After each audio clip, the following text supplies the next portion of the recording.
14 ઓગસ્ટના રોજ આંતરરાષ્ટ્રીય વી લવ યુ ફાઉન્ડેશને ભાવિ નેતાઓ એવા કિશોરોને આપણા સમાજ અને પૃથ્વીની વ્યાપક સમજ કેળવવામાં અને સારું ચારિત્ર્ય વિકસાવવામાં મદદ કરવા 2023 વી લવ યુ સ્કૂલ કિશોરો માટે ચારિત્ર્ય શિક્ષણનું આયોજન કર્યું.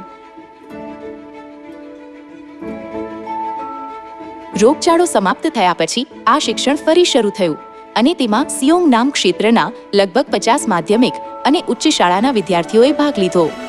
આ સ્ટીકરોને પ્રથમ છાપ સ્ટીકરો કહેવામાં આવે છે. આવો આપણે આ પ્રથમ છાપ સાથે એકબીજાનું અભિવાદન કરીએ.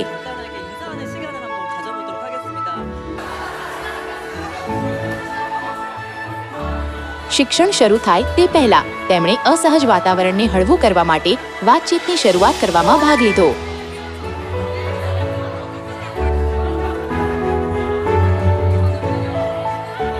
વિદ્યાર્થીઓએ પહેલી છાપ સ્ટીકરો લગાવીને અને સંતુલન રમત રમીને મિત્રતા કેળવી. તેઓ સુખદ અને આરામદાયક વાતાવરણમાં શિક્ષણમાં ભાગ લઈ શક્યા.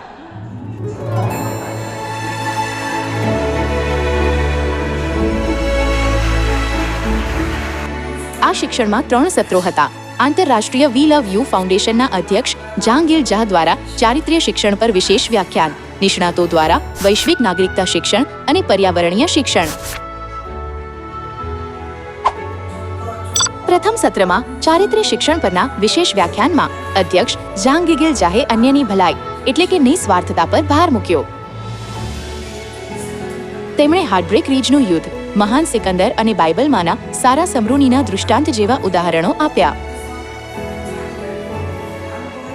여러분들이 바른 인간 관계를 배우고 익혀서 악하고 무질서한 세상을 바르게 세워서 미래의 세계는 좀 더 선한 세상, 평화로운 세상, 기쁨이 넘치는 세상, 서로 힘이 되는 세상, 서로를 격려하고 응원할 줄 아는 세상을 만들어가는 멋있는 주인공들이 되어 주시기를 바랍니다. પ્રથમ સત્ર પછી સહાનુભૂતિ અને સહકારની ભાવના અને પર્યાવરણીય જાગૃતિ વધારવા માટે વિવિધ કાર્યક્રમો યોજાયા.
શિક્ષણ દ્વારા વિદ્યાર્થીઓએ આબોહવા સંકટના કારણો, કુદરતી આફતોની વર્તમાન સ્થિતિ અને તેને પાર કરવા યુવાનોની ભૂમિકા અને ક્રિયાઓ વિશે જાણ્યું.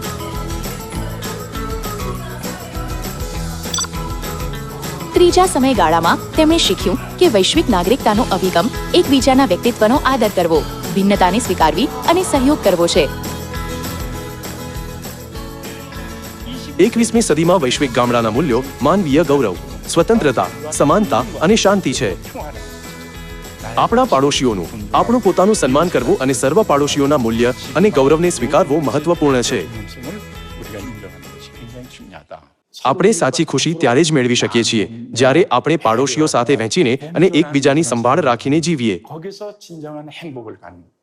મારું માનવું છે કે જ્યારે આ પાઠ પ્રાપ્ત કરનારા વિદ્યાર્થીઓ એકબીજા સાથે ખુશી વહેંચીને અને વિચારશીલતા બતાવીને એક સારા સમાજનું નિર્માણ કરવા માટે યોગ્ય વલણ સાથે પ્રયત્ન કરે છે, ત્યારે આજનું શિક્ષણ ખૂબ અર્થપૂર્ણ બને છે.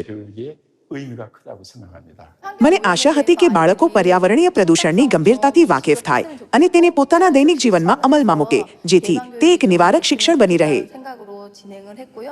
વિશેષ પ્રવચનમાં મેં શીખ્યું કે નિસ્વાર્થતાનો અર્થ છે માતા પિતા પ્રત્યે આદરભાવ રાખવો, ભાઈ બહેનોને પ્રેમ કરવો, મિત્રો સાથે હળીમળીને રહેવું અને સામેથી પહેલ કરી નમસ્કાર કરવા.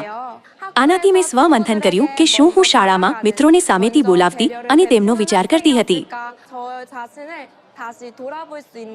તે મારા માટે ખૂબ સારો સમય હતો. મેં વિચાર્યું કે મારે પહેલા અન્યનો વિચાર કરવો અને મારા મિત્રોને પ્રાથમિકતા આપવી જોઈએ. મને શાળામાં પહેલા શિક્ષકોનું અભિવાદન કરવું મુશ્કેલ લાગ્યું. ચારિત્ર્ય શિક્ષણ દરમિયાન મેં શીખ્યું કે પહેલા નમસ્કાર કરવું મહત્વનું છે. તેથી મેં વિચાર્યું કે મારે મારા શિક્ષકો કે મિત્રોને પહેલા નમસ્કાર કરવા જોઈએ અને મારે પહેલા મારા મિત્રોને નમસ્કાર કરીને એક ઉદાહરણ સ્થાપિત કરવું જોઈએ. હું જે પણ કહું અને કરું તેમાં સારા શબ્દો અને યોગ્ય કાર્યો દ્વારા મારા મિત્રો પ્રત્યે આદર અને વિચારણા દર્શાવવા માંગુ છું. 바른 행동으로 친구들에게 실천하고 싶습니다.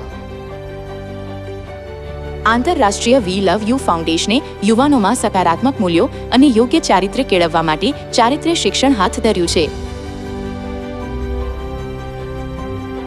આંતરરાષ્ટ્રીય વી લવ યુ ફાઉન્ડેશન માતા પિતા માટે શિક્ષણ, પર્યાવરણીય શિક્ષણ અને વૈશ્વિક નાગરિકતા શિક્ષણ આપીને એક સુખી સમાજનું નિર્માણ કરવાના પ્રયત્નો કરવાનું ચાલુ રાખશે, જ્યાં દરેક એક સાથે રહી શકે.